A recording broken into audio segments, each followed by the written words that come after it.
야고보서 4장 1절에서 12절 말씀. 4장은 우리 신앙의 삶 속에 시험과 시련에 대한 내용이라면 형제 비방이 가장 큰 시험의 원인이 되겠죠. 시험과 죄가 발생되는 이유 4가지를 설명하고 있는데요. 먼저 1절 정욕입니다. 너희 중에 다툼이 어디로부터 나느냐? 너희 지체 중에서 싸우는 정욕으로부터 나는 것이 아니냐. 싸움과 다툼. 싸움은 큰 규모의 전투를 말하고 다툼은 작은 규모의 전투라고 생각하면 됩니다. 우리 삶 속의 싸움과 다툼, 이 모든 것은 정욕으로부터 시작되는 것이죠. 정욕이 무엇일까요? 쾌락과 만족을 향한 열망이죠.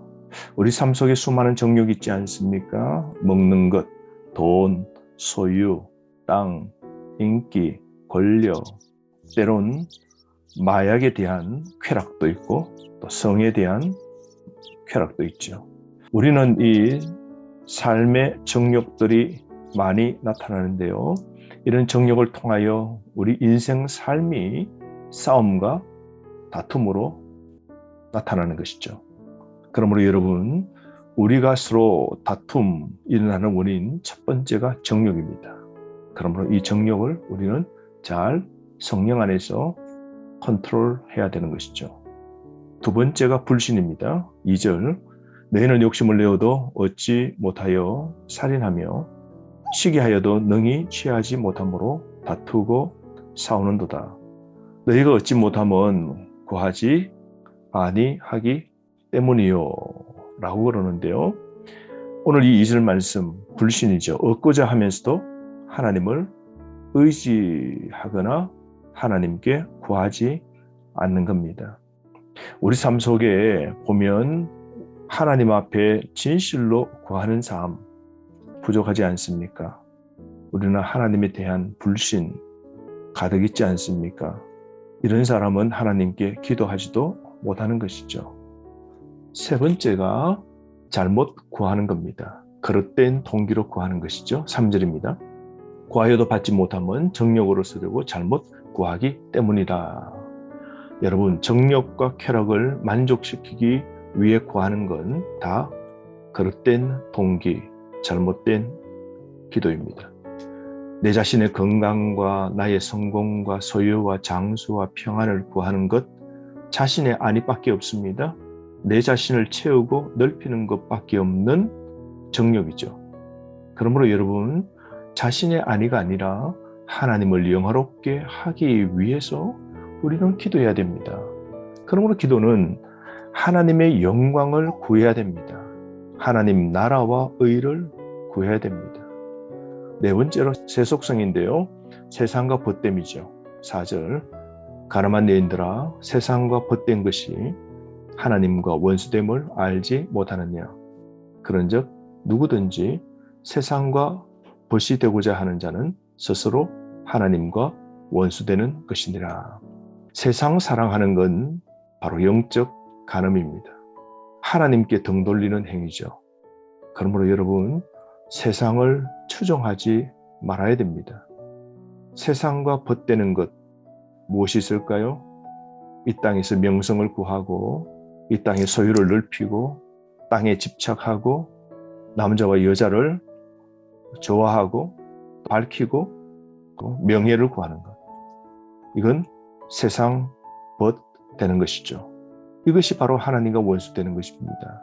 그러므로 우리는 세상 추종 말고 오직 하늘, 하나님 그 뜻, 하나님의 나라를 위한 삶, 우리는 구하고 이 삶을 위하여 살아가야 되는 겁니다. 5절, 6절 말씀은 결론적으로 우리 삶의 치유책, 해결 방법 2가지를 말씀하고 있는데요. 첫 번째가 5절입니다. 성령이 우리를 사모함을 잊지 말아야 됩니다. 5절, 너희는 하나님이 우리 속에 거하게 하신 성령이 시기하기까지 사모한다 하신 말씀을 헛된 줄로 생각하느냐. 여러분, 하나님이 우리를 사랑하시는 걸 우습게 여기면 심판받습니다.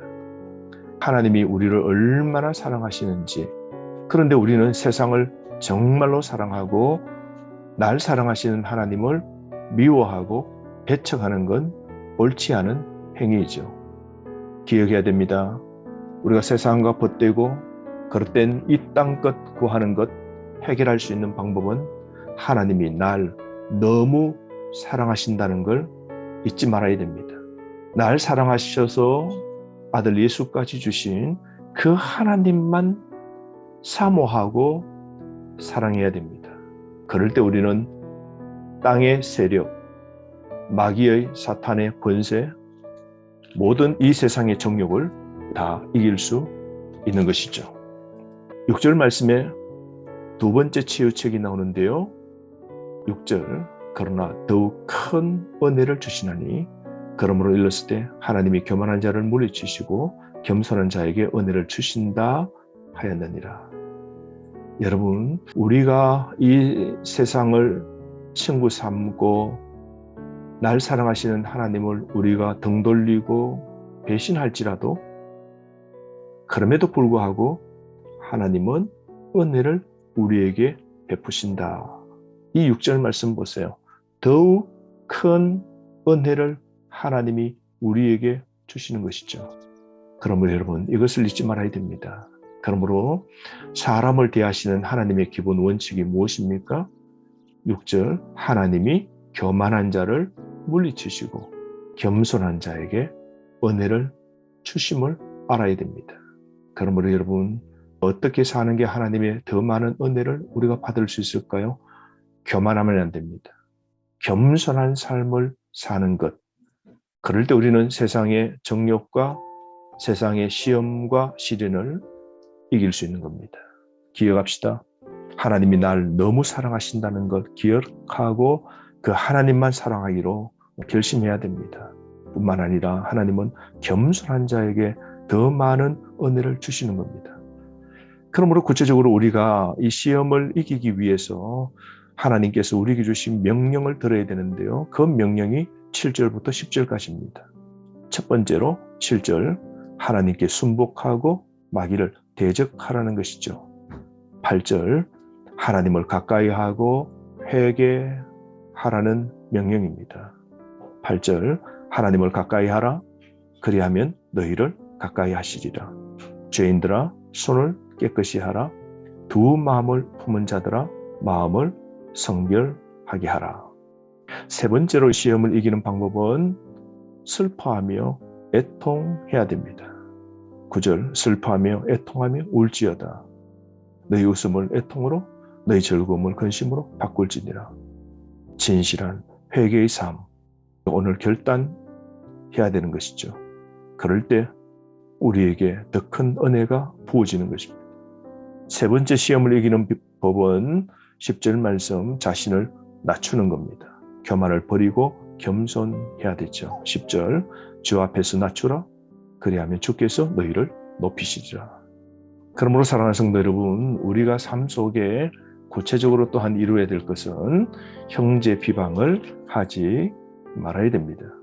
4장 1절부터 말씀하고 있는 내용이 교회 안에서 성도 간의 싸움과 다툼, 이 모든 것은 정욕으로부터 나는 것인데 이 모든 것을 우리는 끊어버려야 됩니다. 그러므로 11절 말씀, 형제들아 서로 비방하지 말라. 형제를 비방하는 자나 형제를 판단하는 자는 곧 율법을 비방하고 율법을 판단하는 것이라. 내가 만일 율법을 판단하면 율법의 준행자가 아니요 재판관이로다. 여러분, 서로 비방하지 말라. 이 명령에 순종합시다. 정죄하고 비난하고 뒤에서 헐뜯고 수군거리는 것 다 서로 비방하는 죄에 빠지는 것이죠. 남 판단은 형제 비방이요 율법을 어기는 것입니다. 남 판단은 자기를 재판자, 입법자로 세우는 것이죠. 여러분, 서로 판단하거나 비방해서는 안 됩니다. 하나님만이 오직 재판관이요 판단자요 입법자입니다. 그러므로 하늘의 지혜를 따라 바른 삶을 살아가는 지혜가 필요합니다. 오늘 하루 어떻게 살까요? 세상과 보다지 않고 정력을 위하여 구하지 않고 다툼을 피하고 하나님 말씀에 복종하고 하나님 가까이 하고 회개하고 자신을 낮추는 지혜로운 삶, 말씀 따라 살아가는 하루 되기를 원합니다. 말씀으로 승리하십시오.